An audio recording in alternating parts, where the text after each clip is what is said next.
আমার wholesale cooperative সোসাইটির সম্মানিত সভানেত্রী মহোদয়া, সম্মানিত যারা ডিরেক্টররা আছেন, আমার সিংহা সহকারে, নীতিশ সহকারে, আমার সুমন, আমার রাজেশ, আমার এই অঞ্চলের যারা মুরব্বীরা আছেন সব সহকারে, আমার পুত্র এখানে এসছে, আমার মানুষ সহকারে, আমার সব বাইরে যারা চাচারা বাতি যারা আছেন, আমার দিদিরা মাসিরা সবরে আমি আজকে দেখুন যে আপনারা এই কষ্টের মধ্যে আপনারা আছেন বন্যার মধ্যে, এবং এই বন্যাত এই যে ফ্লাড গেছে, আমরা সবাই জানি যে ফ্লাড হওয়ার বাদে বকরিয়া ও আলগাপুরি সব অঞ্চল লাস্টের দিকে যে জল থাকে, মানুষের 15 দিন 20 দিন মানুষের বুকায় সবসময় লাস্ট জল নামিয়ে জলটা সব পানি ওদিকে থাকি যায়, বহুত কষ্ট।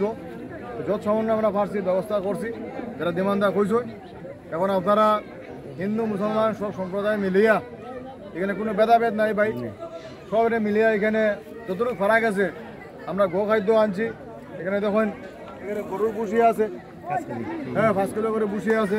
আমরা জানি গরু মহিষের খানির অভাব, এখন মানুষের খানি পাইলে কিন্তু গরু মহিষের খানি নাই।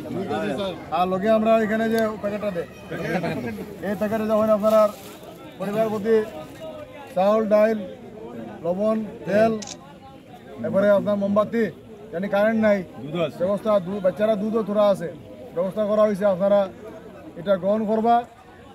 আর আমার বেশ কিছু খাওয়ার নাই, সবরে তো দেওয়া সম্ভব না, যতটুকু আইছে আগামীতে ভগবানের শক্তি দিলে, উপরওয়ালা শক্তি দিলে আরো বেশ করার চেষ্টা করবো। আপনার আশীর্বাদ করবা।